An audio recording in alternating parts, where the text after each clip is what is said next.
so he was my pillar. You see, he was my pillar of like moderation and learning to like be brave, but be careful at the same time. He taught me so much. And when I was losing him, I was also losing memories of him really quickly.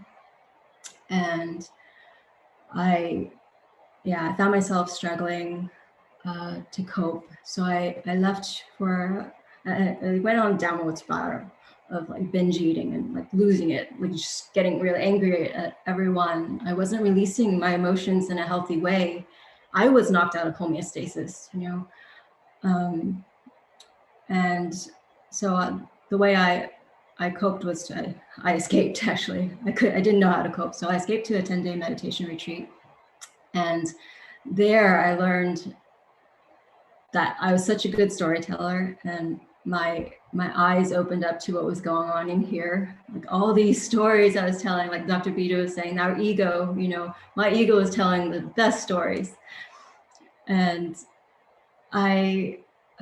so at the end of that 10-day retreat, actually, we got a chance to talk to people. But actually before that, the 10-day was up, the stories I was telling was something like, oh wow, this girl, she doesn't smile at me, she must be so mean, or oh, why is she grumpy all the time?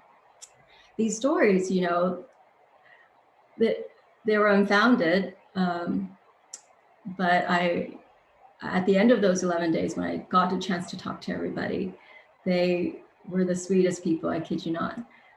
Everyone was like big smiles everywhere. I was projecting, that was what was happening, because I had been told that, oh, Kelly, you don't smile enough. And they thought I was grumpy when I didn't smile. So yeah, that really taught my ego a lesson there, that because everyone that we were judging there was wrong. We were completely off. So it taught me stop telling stories, right? So I left and I thought, oh, I can return to reality. But in the end, I was just faced with the same reality, and I didn't really have a clear path to cope. So I immersed myself in a ton of personal development programs like Tony Robbins, Unleash the Power Within, Mind Valley programs. I don't know if you guys have heard of Mind Valley, but they have a great courses all across. I even did some Eckhart Tolle program.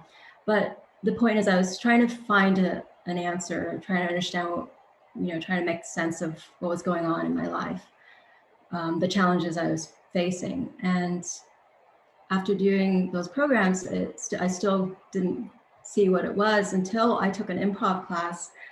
And that's when I realized, I discovered who I was, because in the improv class, I could be myself. I was free to be me. And I loved that feeling. And I said, okay, this is how I want to feel all the time. And so after that, I realized that, all this inner work we're doing today to learn and grow is really leading up to a point where we realize that, wow, there's trigger, this moment that clicks in us. Wow, what really matters is that we know who we are, just like Dr. Vito was saying, that we know who we are and what we're made of, right? You know how some people think they're not enough, they're not confident, because they might not have found who they truly are yet. And that path to self, to realize that really makes things much more okay. And then we can learn to be more present. That's what that meditation taught me to be more present for the people I love, right? And today when I don't think about, even though I've lost so many memories of my dad, I don't focus on that. I focus on the present times when I have with him, those present moments, and that's creating new memories with him. And that's what's important. So back to the calling I was talking about when I read the poem to you. It's really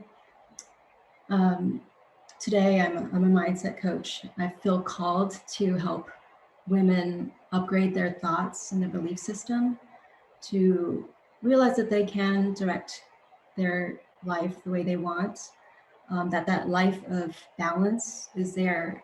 We just need to tap into it.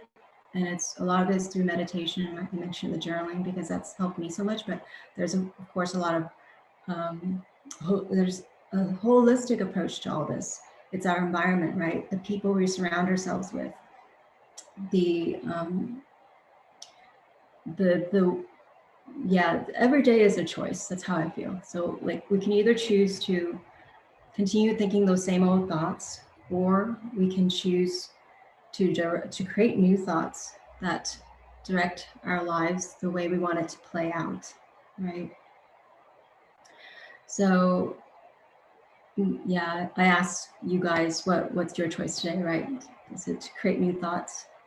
That's the main advice I have for people. And like one of my kind of techniques is the 3 R's method, where basically you recognize what's going on in your mind, so that the development of self-awareness comes from the meditation. You direct yourself, or you direct your thoughts. So you you recognize what's going on in your mind, and then you reframe it to what works for you. And then in that sense, you can then relax, because we put so much pressure on ourselves every day to like show up, you know. But when we're in a relaxed state and we're like engaged in whatever activity we want to execute on, if you notice that when we're relaxed, it's the best feeling, and we're able to do so much more in a shorter time. I actually have an ebook about that. It's free. It's about how to manage your time. Instead of chasing time, you're moving with time. So it's a different kind of approach to time management. I also have a workshop coming up in January with some other lovely ladies here. And that workshop, we go deep. We talk about how we can create that rhythm and flow to develop and create that balanced life that a lot of us are seeking, and to invite abundance into our lives, you know, because I think a lot of us have these limiting beliefs from like, oh, you know, we're not pretty enough, or we're not smart enough, or money makes us seem greedy. Like who created these? Who imposed these thoughts on us, right? Relative to whose standards are these statements? And it's a lot of the times it's not ours, right? And we need to know the difference between what are our beliefs and what are someone else's.